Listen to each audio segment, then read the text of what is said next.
It's not you can be anything you want. It's if you work really hard, you have a good chance of being what you want. It's that the condition precedent is hard work and get yourself back up when you fall. Hard work ethic plus resilience will get you far. Like we believe in you, we believe in your dreams, but you have to work your tail off to achieve them. I think that's what was missing for a lot of millennials. I hear them talking about it. It was like they said we could be anything. It turns out it's much harder than that. Yeah, it is much harder than that. Hey everyone, welcome to Bite Your Tongue, the podcast. Join me, your host, Denise Gorant, as we explore the ins and outs of building healthy relationships with our adult children. Together, we'll speak with experts, share heartfelt stories, and get timely advice, addressing topics that matter most to you. Get ready to dive deep and learn to build and nurture deep connections with our adult children. And of course, when to bite our tongues. So let's get started. Hello, everyone, and Happy New Year. So hard to believe it's 2024. It went so fast, but welcome to another episode of Bite Your Tongue, the podcast. Before we introduce today's guest, I'm so happy to announce I have a guest co-host with me. Welcome to Erica Gardner-Gray. She's been an avid listener of the podcast since we launched and reached out to me with some thoughts and suggestions about the episodes. I love so many of her ideas. So on a whim, I asked her, would you like a turn at being the co-host? She was a little bit reluctant, but she agreed. I'll let her tell you more.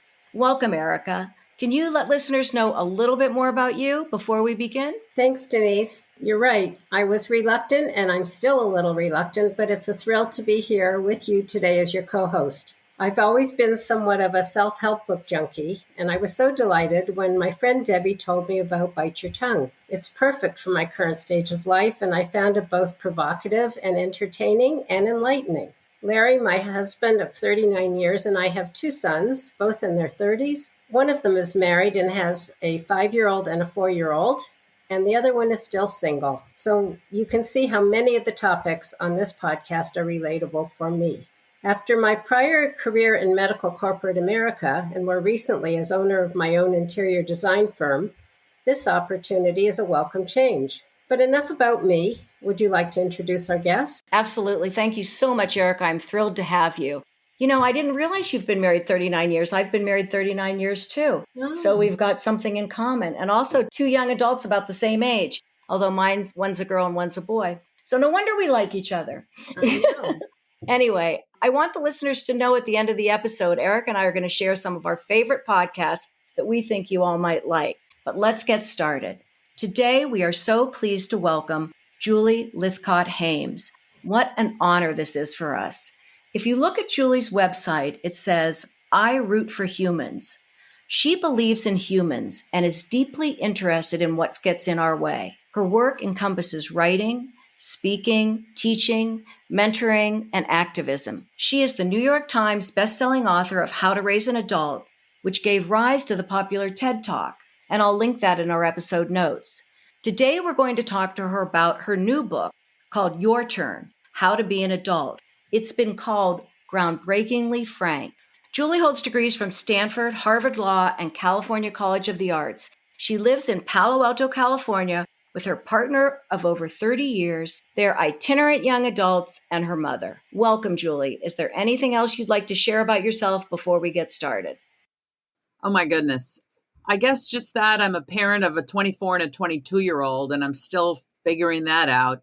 Even though I'm a so-called expert in some ways on parenting, I want folks to know I am in it with you. I am undoing and repatterning and figuring stuff out. So everything you hear me say, don't take it as critique. I'm on my journey and I'm trying to share with you some of the lessons I've learned the hard way. Oh, Julie, I love that. I think, this whole issue of parenting young adults is something that's kind of growing. Someone said to me, it's the longest relationship we have with our children. 18, they're up and gone. We need to nurture that so that the next 40, 50 years, God willing, we have a good relationship with them. So I appreciate that. So, Erica, I'm going to start. Is that okay? Yeah, go. Okay. So, Julie, you love humans. You root for humans. What does this mean? And what do you want our listeners to understand about that mantra so we know a little bit more about who you are? No one has ever pressed me on this, so thank you for the opportunity.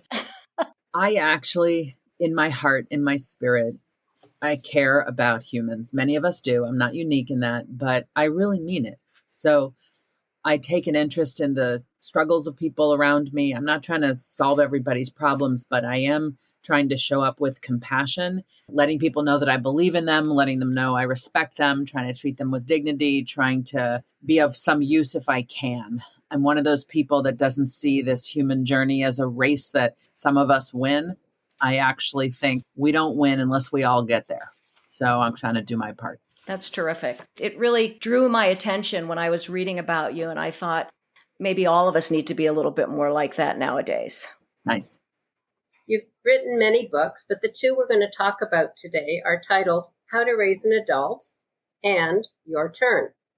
One is a message to parents about how to raise a responsible adult, and the other is a message to all of us who grow up to be an adult. Tell us how you came to write both of these and what they mean to you both as a parent and as an adult woman. These two books are really the flip side of the same coin. When I was a dean at Stanford University, I had the privilege of working with 18 to 22-year-olds to be someone who rooted for them, tried to shine a light on their path, and help them figure themselves out. In that work, I saw that many were still quite handheld by parents as if they were 5 or 11 instead of 18 or 22. And I could see the damage it seemed to have on their sense of agency, their skills, and their mental health. So I decided to write that parenting book, How to Raise an Adult, really based on what I'd seen, as well as interviews with a whole lot of other people about what they were seeing around the country, not only at colleges and universities, but in the workplace, K-12.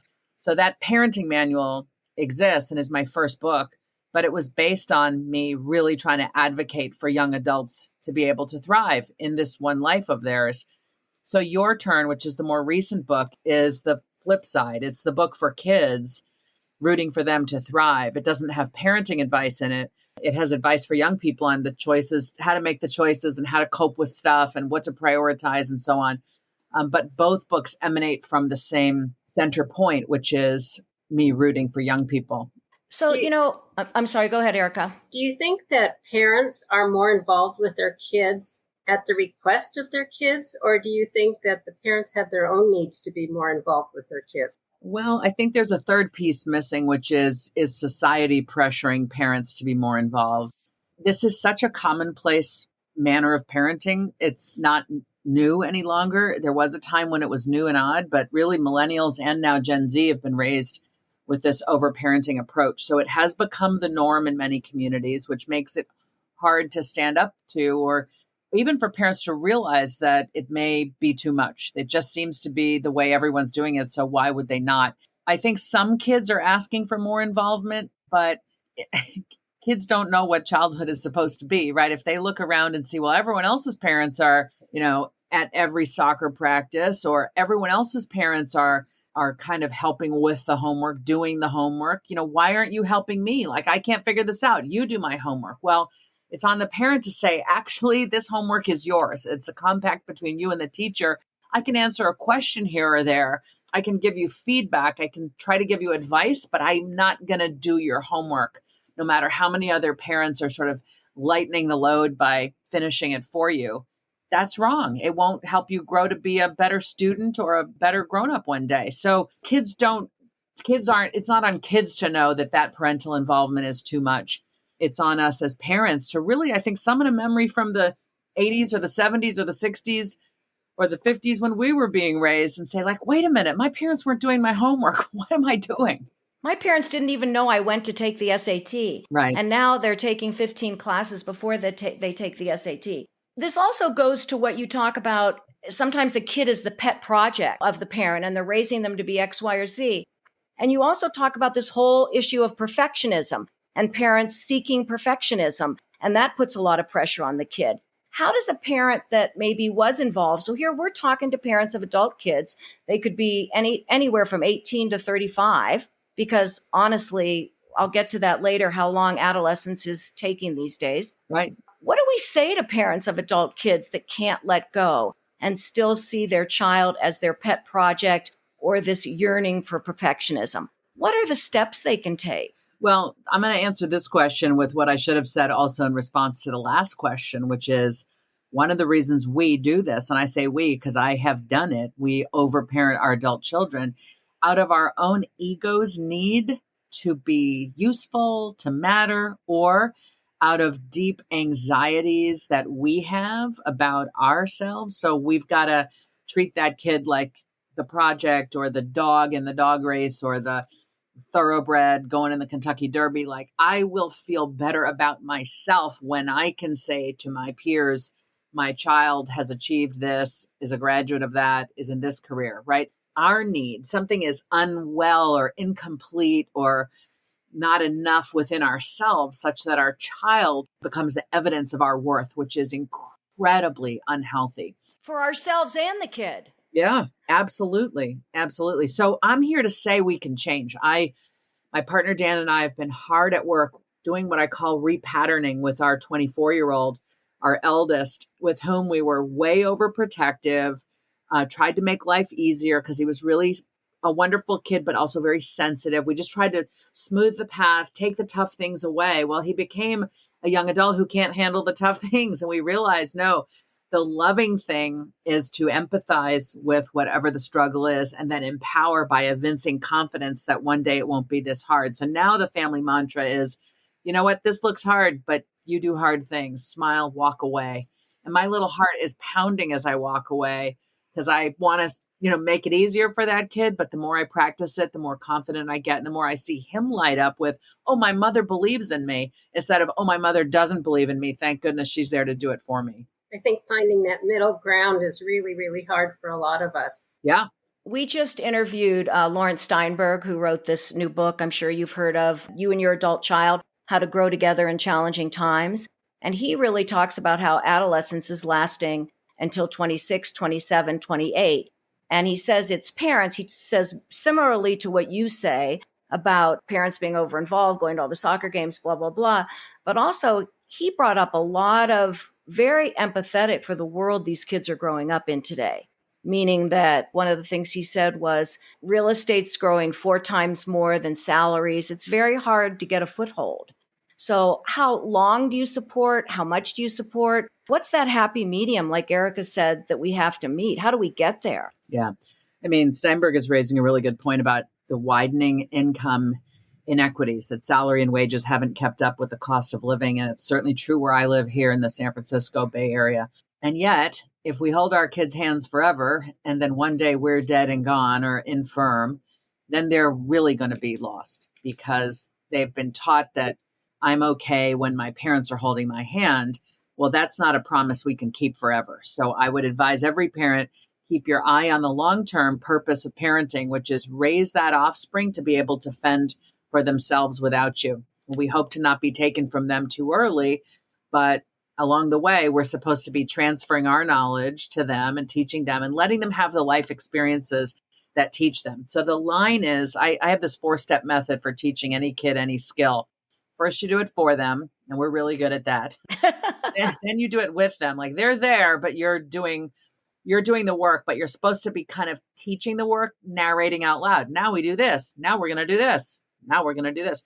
Step 3, you watch them do it. They're in the driver's seat. You're in the passenger seat, can grab the wheel in an emergency.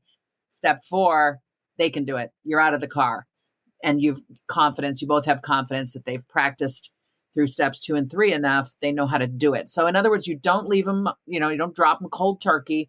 You don't do everything for a person and then abandon them, right? You teach them. You have a goal of, I want my kid to be capable of doing this. So when it comes to rent, you decide, like, is my kid a hard worker? Do they have a job, right? Put those expectations in place. And if that job doesn't earn enough wage or salary to comport to what basic minimum rent is in your town, then you may have to figure out, all right, are we going to subsidize in some way that recognizes you're a hard worker, but rents are out of control? Maybe you can afford to do that. Maybe you can't. Maybe it's that tough conversation where you say, I'm so sad our area has become unaffordable for young people. Thankfully, there are many other places in this country where it's not out of balance. We might see Gen Z moving, to the heartland where there are cities with great jobs and reasonable cost of living. I mean, maybe that's how regions get repopulated because young people can't afford to live here in the Bay Area or, on the coasts anymore. I don't know, but there are solutions available, and they all entail ultimately empowering the young adult to get farther out there in life, do more and more for themselves rather than bring them home into their childhood bedroom, pat them on the head and say, don't worry, it'll always be okay. Because it won't. We'll be gone and then they will be lost. How important do you think it is to put time frames on helping them? Yeah. For example, when you were saying help the kids with the rent if it's too much, do you say I'll help you for some finite amount of time and then there's an expectation that they figure it out going forward? I think these are conversations that have to be had. So yes, and every kid is different. Some kids have mental health challenges and they're not going to be as equipped to kind of support themselves as soon as others might. They might be in a field that doesn't pay very well. My kid, for example, is an aide for kids with special needs in the public schools. Well, I love that. I think it's, Fabulous. God's work and angels' work, but sure doesn't pay for, he's represented by a union, but that salary isn't going to cover a studio apartment anywhere near where we live. So do I want to tell him he can't do that for a living? Do I want to tell him he should do it in a different part of the country? Or do I want to partially subsidize his situation? And that's the route my partner and I have taken, partially subsidizing, but we won't do it forever. We haven't yet figured out for how long, but that hard conversation is coming. He's 24 now. But don't you think, for me, as long as they're working and working hard, no one's going to do that job because no one can afford to live on that. And we need good people in those jobs. And that's the same thing with teaching. Yeah. Jessica Gross at the New York Times just wrote a column. No one wants to be a teacher. And yet it's the teachers that are shaping the future. Right. And so it's really hard. But I want to say one more thing. You talk about moving to the heartland, and I get that. But the political climate of our country right now, it's becoming really difficult. Yeah. So I would say a couple of things. Not to presume everyone who's listening is I know. Have the same politics, but I certainly get and agree with you. If a person is from a blue state and looking to move to a more affordable red state, so to speak, typically the urban environment wherever you go is quite liberal and progressive. So even if the entire state tends to swing red, the cities tend to be blue. That's true almost everywhere. So be heartened by that. And when I say the heartland, I'm also talking about places in Ohio and places in Wisconsin and places in Illinois that there's plenty of progressive people there. So, I would Google, if I'm a young person listening right now or a parent of a 22 to 35, right. I would Google best cities for young adults. They're going to tell you about cost of living, cost to rent or buy a place, quality of life, nightlife, social activities, and so on, right? Those places exist. In fact, some of them have grants like, we'll pay you to come to our city. Well, I think this abortion issue is a big one. I've heard a lot of young people say, I'm not moving to a state that will not allow a woman the right to choose. Everybody has to make choices. You're looking at a Black person, Black and biracial. I also identify as queer. I very much believe we have to find our people. We have to find our communities, both in work and in relationship, where we can be our true selves without persecution, prosecution, or just, massive difficulties. So let's get really outside the box. It may be that our adult children don't want to leave Silicon Valley or New York or these other expensive places. Fine. They're going to live with us. What are the parameters? Mm-hmm. How can they live with us and behave as adults? Instead of us feeling like we still have our teenager who's now 35 at home. It's about agreements. It's about boundaries, respecting that they ought to be able to come and go as they please, just like we do, but also respecting that they will contribute to the family household far more than the chores they did as a child. They should now be doing some of the grocery shopping, and they should be looking out for grandma, and they should be thinking about augment whatever they were responsible for as a kid, ratchet it up. It comes with more responsibility, but also more freedom. It is possible to coexist as adults in the same house as long as everybody is treated as and assumes the responsibility of an adult. There's something really beautiful about multi-generational living, and many countries do it. The problem is it goes back to the thing we said at the beginning, your ego gets in the way. Johnny's living at home. Right. So what we have to say is it's really unaffordable here. So Johnny's living at home, but we're really proud of him. We give him his space. He contributes beautifully. So, he's an adult. We all just still happen to live together. Right. And that means Johnny's got to respect your adult life. I mean, I've got a Johnny. I've got a 24-year-old with us. He's the aide for kids with special needs.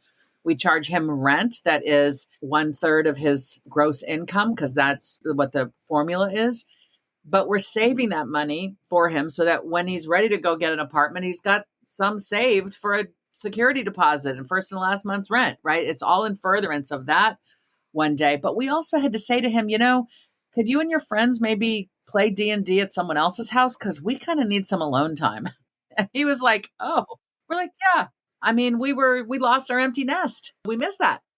And it's important to be able to have this conversation instead of, well, I guess our life is deferred until our son gets his situation worked out. Like, no, everybody matters. Be able to speak as frankly as you can, agreements, boundaries, commitments, gratitude. Thanks so much, son, for taking care of the dishes when it was my turn. I really appreciate you. Just like you would say to any adult. That leads you to that good question, Erica, that we talked about. Yeah. In your book, you quote Madeline Levine's message that we should support our kids in being who they are by giving them the opportunities that fit the kid as opposed to trying to make our kid fit our notion of who they should be. With many adults today, that trial and error of our kids seems to be going on a long time. How long do we support it? And when do we have, or do we have, some responsibility to point out the obvious financial ramifications of continuing to try things on? Yeah. It's case by case, foundationally, fundamentally, I mean. Humans want to be successful. They want to create things. They want to do things with their hands or their body or their brains. We feel great satisfaction from work if it's work that, we're good at and we love. So we want to be pushing our kids. We want to set that expectation that it is not a thing for you to want to live here forever. It is not a thing for you to just like we make dinner for you night after night and you sit on the couch. Like, you've got to get out there. And a kid who doesn't want to get out there might be dealing with some depression or some anxiety. Get that treated, get that worked on because they ought to be yearning. They ought to be yearning for independence and freedom and responsibility and all that. They ought to be yearning to live with peers instead of with us. So we've got to signal that those things matter and are important. We've got to say, like, in a year, I don't think you'll still be living here, certainly not in 2 years, right? I one time heard someone say, and this was when my kids were like in high school, maybe going to college, you want a loving environment at home, but not too comfortable. Right. Meaning they can't go out to a bar and bring home a guy or a girl to spend the night and you're open to that because sometimes the main reason they want to leave is to have sex. I know that sounds terrible to say, but they don't want their mom and dad or mom or whoever it is, their guardians, knowing what they're doing all the time. So if you allow too much and make it too comfortable, it might be even harder for them to leave. I don't know. What do you think about that? Well, that's a really good point. And I think modern parenting is, there's an upside. There's a downside to the closeness, too much hand holding, too much hovering. But the upside is we know them, they know us. We really like each other. We're more likely to know the names of their friends, their teachers, and so on. So then it's harder to say, like, you can't be who you are in this home. I don't care if you're in a relationship, not in my house. We aren't the my way or the highway. Children are to be seen but not heard generation. We're much more permissive. So you're absolutely right. We can't make homes so cushy that they would never want to leave. They're supposed to want to flee and get their own life because they're sick and tired of living under our house and our rules. That's a real heavy lift for this generation of parents. I respect the challenge of it, but I also really appreciate the wisdom of it. I liked your term self-efficacy. I call it the little engine that could. Maybe the most important book we ever read our kids. And we have done a great job, maybe too great a job, of teaching them that they can do anything they want to do. And now that they're adults, they're learning they have limitations. So what's the in-between message that parents of adult children should be talking about with them? Yeah, it's not you can be anything you want. It's if you work really hard, you have a good chance of being what you want. It's that the condition precedent is hard work and get yourself back up when you fall. Hard work, work ethic plus resilience will get you far. Like, we believe in you, we believe in your dreams, but you have to work your tail off to achieve them. I think that's what was missing for a lot of millennials. I hear them talking about it. It was like they said we could be anything. It turns out it's much harder than that. Yeah, it is much harder than that. You have such an amazing background in all your studies. And I just wonder historically, we went from the way we were raised, they rang the dinner bell to come home. They didn't know Yes. where we were. And I know the world has changed, okay? But I want to go into why you think our generation of parents have ended up in this state. Does that make sense? Sure. Sort of having kids that aren't ready to launch, or even Yeah. 25% of adult kids are estranged from their parents. What is this about? What is it historically and just in our world that has caused this kind of change? So that statistic on 25% are estranged is new to me. So I haven't read about it. I haven't studied it. My hypothesis there is when somebody has been micromanaged, they at some point say, to heck with this, I'm out of here. You do not have the right to know my whereabouts. You do not have the right to know about every minute detail of my life. It is too much. It feels like surveillance. It feels like an encroachment into privacy. And anybody raised that way at some point, I mean, I'm rooting for them to like leave and say, stop, and if you can't stop, I'm out of here. And so I'm guessing that there is some element of that 25% that has had it. Like, I am not your dog on a leash. And if you don't realize that, then I'm going off leash. I hope they're still open to their parents learning and growing and being willing to kind of forge that healthy relationship one day. But who knows? Look, here's how it started. Overparenting, or what we call helicopter parenting, micromanaging parenting, actually began in the 80s. The term was coined by 1990 based on what had changed in the 80s. And it was these things. We started bubble wrapping their entire lives in the 80s. Little guards and protectors on everything. Prepare the road for the child instead of preparing the child for the road. It was like, we are so worried. We're always going to have a helmet on you or have a bubble wrap on the edge of the sharp thing or the corner. So we got very overly concerned about safety instead of letting the physical environment teach the kids how to use their bodies. It was like, no, let's just bubble wrap everything. We became very sort of show up at not just games, but practices for soccer and, you're amazing and you're great. And, oh, congrats, you swung a bat. Like, we became these overpraising people and made, kids like, my parents always here and my parent thinks I'm great and my parent's always going to handle everything. We created the play date instead of kids going out and finding kids to play with. It was, that's not safe.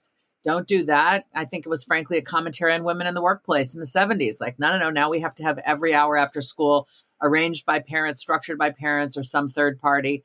Stranger danger was born. Don't talk to strangers. You never know what could happen. So we've got this overbroad rule that has led to rudeness in kids. Like, you say hi on a sidewalk, they look at you like you're a creep. Well, they're not learning how to interact in their environment and they're learning to be afraid of their environment.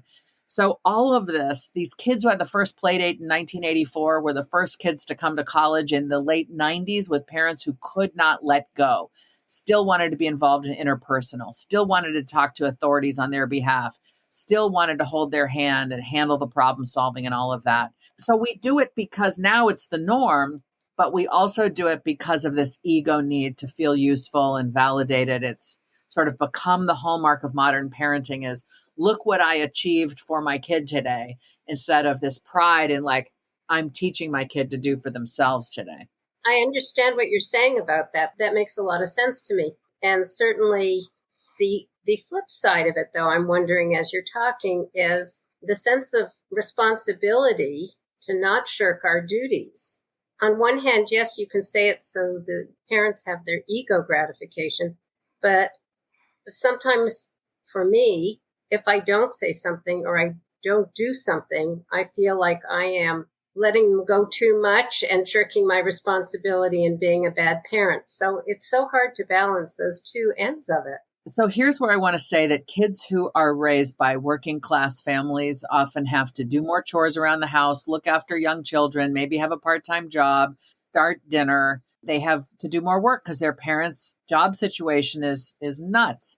And they emerge to young adulthood far more self-reliant, far more accountable and responsible than their more affluent counterparts who don't seem to know how to do anything because they've never been asked to do anything.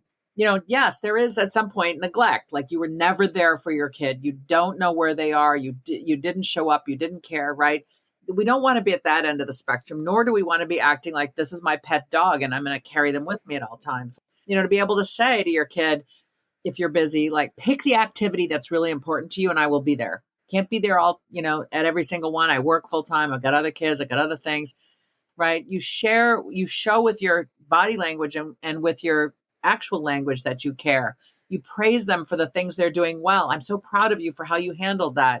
Good job for this or that. It's not that we have to always be there constantly cheering them on. They know that they're loved and valued when we pause in small moments and look them in the eye and let a smile light our face and say, it's so good to see you. How was your day? I love you. Can I get you a snack? It's too bad we don't see all that modeled around us because, I used to hear the phrase benign neglect. And sometimes some of the best kids raised with benign neglect, they felt loved. It just wasn't overpowering. I used to say, my kids are older now, but I wish I would have raised my kids the way I raised my dog. Go to your crate, sit. Instead, I was always worried about how I was treating them emotionally and was I going to hurt their self-esteem? And what I really want to ask is, this isn't changing, Julie. You've written these books. People are talking about it left and right. But every time I bring this up or talk about it to even young friends and teachers, don't come into the schools now. It's worse than it's ever been. Is that true? I think COVID has certainly wreaked havoc on everything, of course. And I'm hearing from teachers that kids seem younger than ever. Jean Twenge writes about this, but she wrote about this before the pandemic. It'd be interesting to see her research now. She said maybe 5 years ago, she was saying 18-year-olds are like 14-year-olds of yesterday and 14-year-olds are like 10-year-olds of yesterday. The pandemic made them even more dependent on us. Typically, they didn't have the social interactions that kind of taught them how humans are supposed to behave outside the home. So yeah, there seems to be a lessening or a lesser maturity attached to the ages where we'd think you should be mature by now. But that's been in progress for quite some time. I think, nobody would say to an 18-year-old today, well, up or out, you're 18.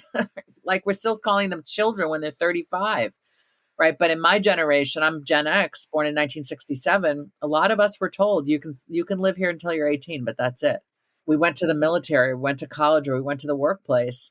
I'm waiting for someone to say no one in their right mind should be allowed to join the military at 18 because they're still children. Some people believe that. And to look at Steinberg's work on adolescence, are they really old enough to make that decision? Has that much changed in them in terms of their cognitive and psychosocial, emotional development? I don't know, but I do think bigger picture, we have to be interested in our youth, learning the skills, the practical skills, the skills around human interaction, how to solve their problems, how to cope when things go wrong, how to get back up. I mean, what's to become of us if the next generation can't do those things? You're right. You're absolutely right. There was something you talked about. How can parents and mentors sort of support this transition from adolescence to adulthood without enabling or imposing expectations? What steps can parents take to help the kid? I mean, they may have already done everything you've said. They've been to every soccer game. They wrote the college admission thing and the kid got into a great college. Now the kid can't find a job, doesn't really know how to go about finding a job. How can the parent take steps to correct some of those mistakes they made earlier on? So sometimes the parent isn't the right person anymore because our relationship is so intertwined. A lot of people with, who are middle class or above, who have some extra money, will hire that executive function coach if your kid can't seem to put a resume together or figure out how to use the internet to find jobs that are available. Get that third party signed up, hired to work with your kid X number of hours a week. It sets an expectation that this is important. We're not the best teachers of it. We're hiring somebody to work with you. Your obligation is accountable to them. Point being, there are skills to be taught, and it's high time our kid learned. If a kid isn't motivated to get a job, again, maybe they're depressed. Maybe something's going on. It's a sign. If a body isn't in motion, if it's stagnant, something's up. We've got to be on the lookout for that. So some combination of good therapy and good coaching might be the path forward. Well, that makes sense. I love that idea of bringing an expert into the equation, even if we ourselves have the ability to be handling that role, because that's a distancing in and of itself. that can be helpful for the adult kids to know that they have other resources because God forbid something happens to us, they need to know their alternatives. Right. That's absolutely true. I also think it doesn't even have to be paid help. I sometimes use a friend, a neighbor, a relative. Sure. Hey, could you talk to my kid about this? I'm concerned about it. They may be more open with you than they would be with me. Yeah. For sure.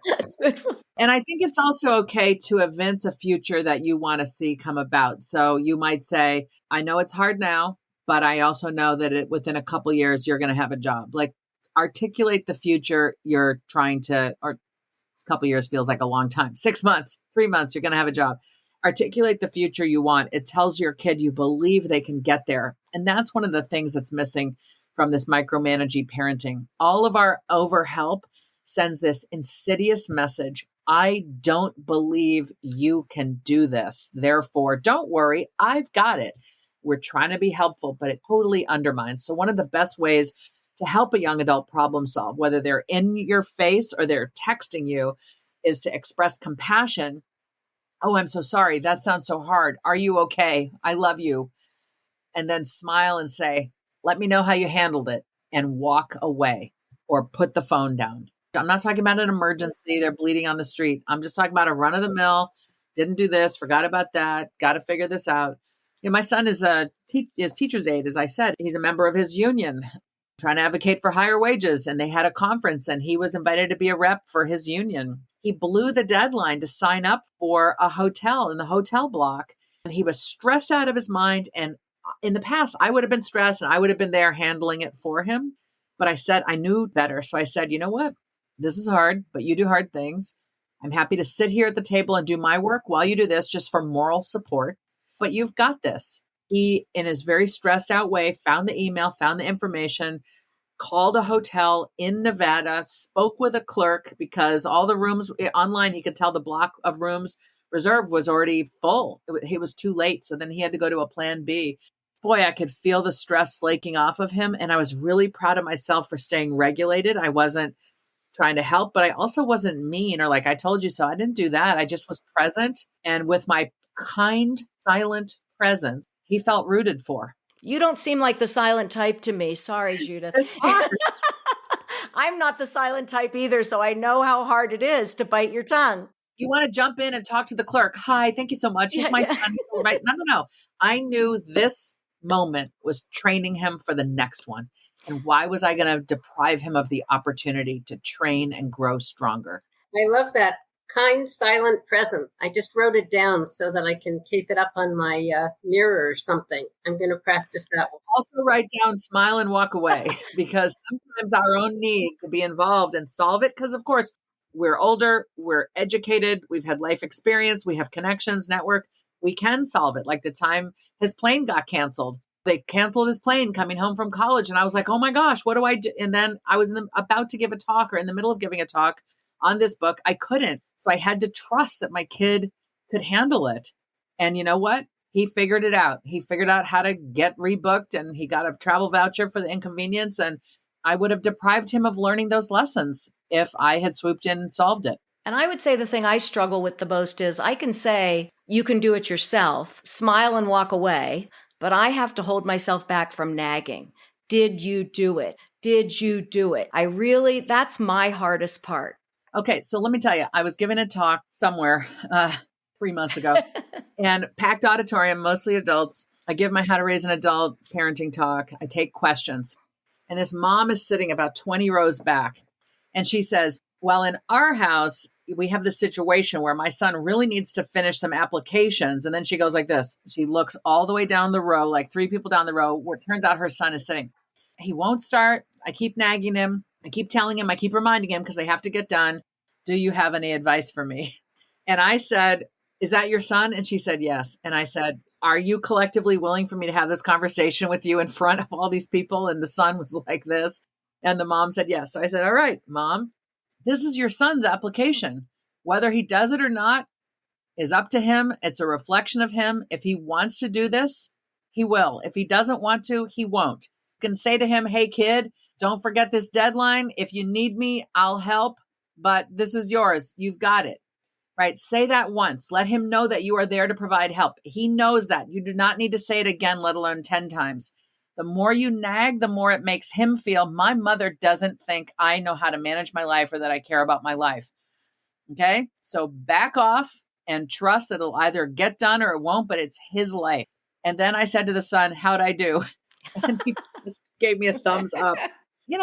It's hard because we don't want him to fail to apply to college or fail to apply for that job. But the more we nag and do it, the more we're saying, I have to handle your life for you because you're incapable. Sometimes they need the consequences of, well, you didn't apply. And then you don't rib them. You don't say, if only you'd listened to me, you would have, right? It's not your life. That's the thing. You have to get out of like, I need this outcome. I need him to apply. I need him to pass this. Why? Right? You have your life. He has his. You can say, hey, you got to graduate from high school. And when you graduate from high school, I expect you to go to college or the workplace. Those are my rules. But how you get there is up to you because it's your life, not mine. Takes a lot of strength, but I get it.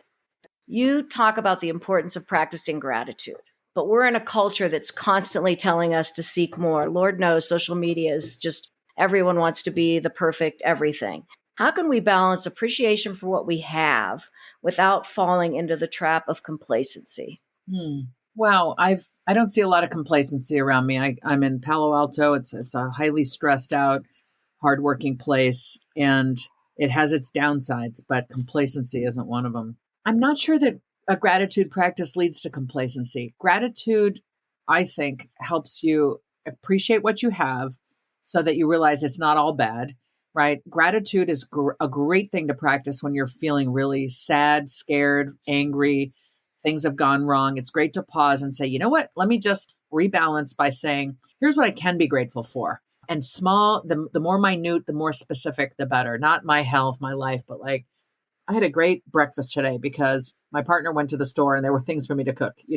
I'm here in clothes that I like. They're ironed, like they're clean. I'm grateful that my mother is a gardener and creating this beautiful garden. I'm grateful. You're really specific.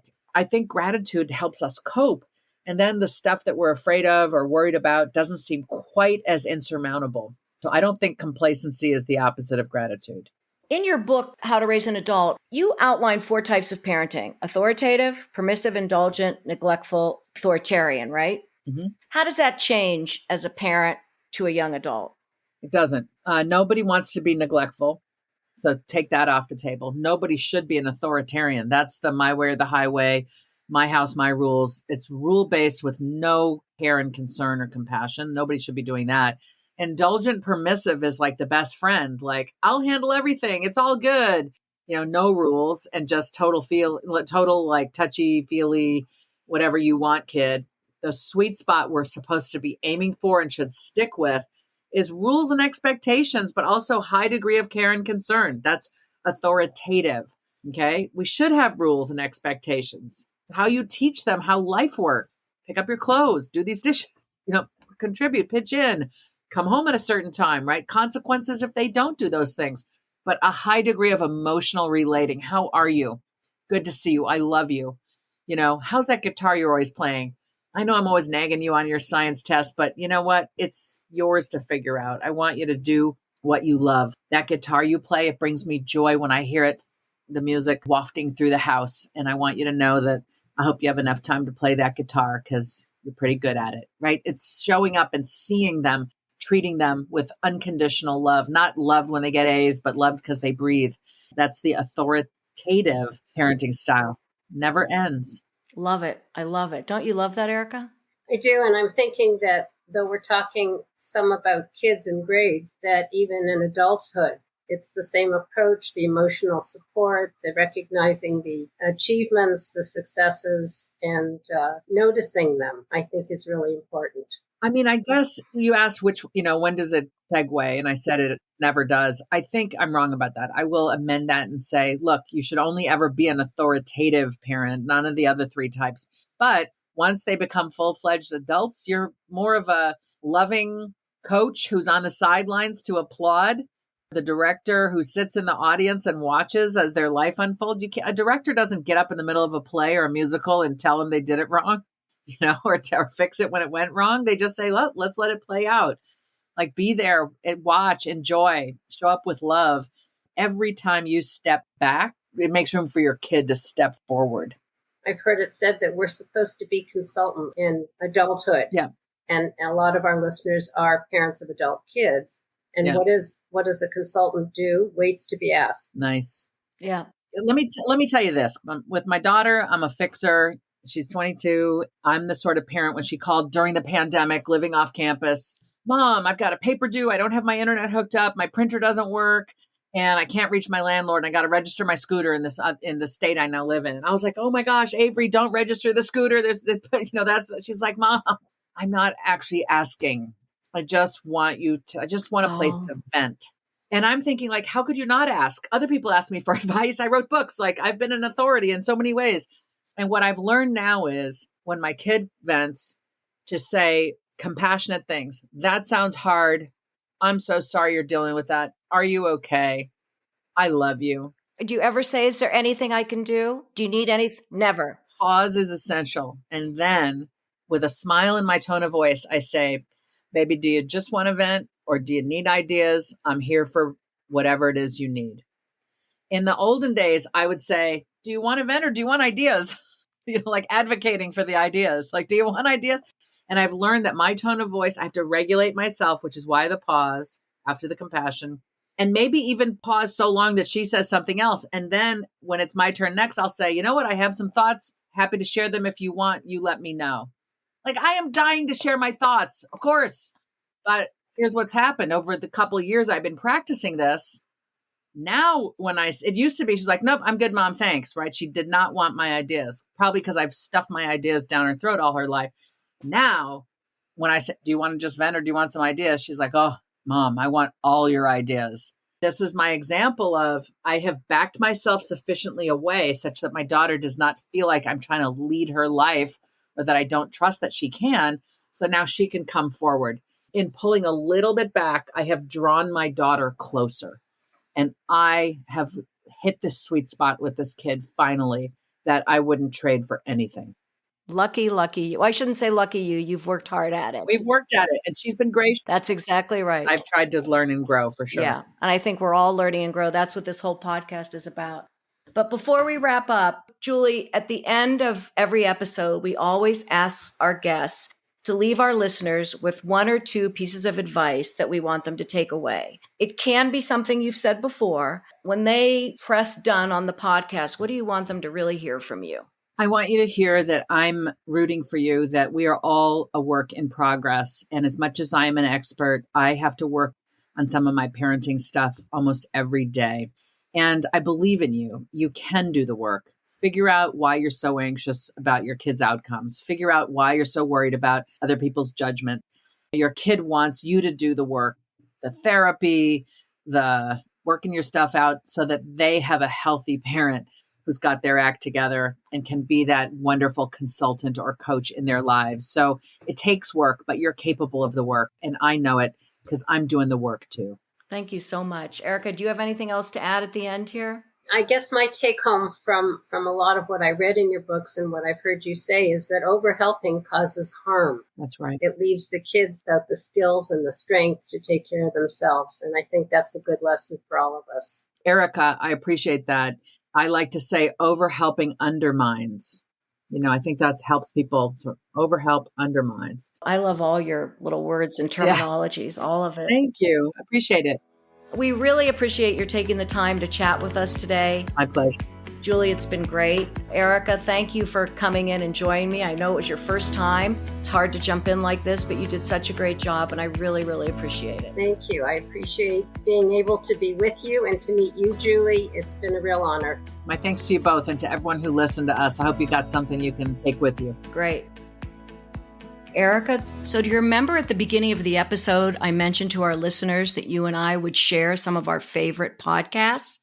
Well, I just returned from this huge podcast convention and met a handful of great podcasters who focus on us, the 50-plus crowd. I loved many of the shows, but wanted to tell you about one in particular that made me laugh. It's a make-believe camp where these three self-proclaimed old guys dispense rocking chair wisdom. That's what they call it, rocking chair wisdom, on topics like how to start exercising again, ChatGPT for seniors, and lots of other great stuff. I think it's funny and informative.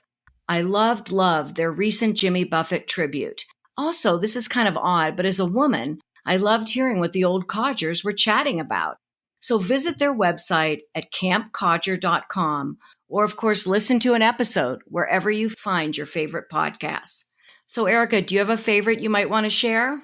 Well, Denise, I seem to be in the car a lot, and that's my best time to listen to podcasts.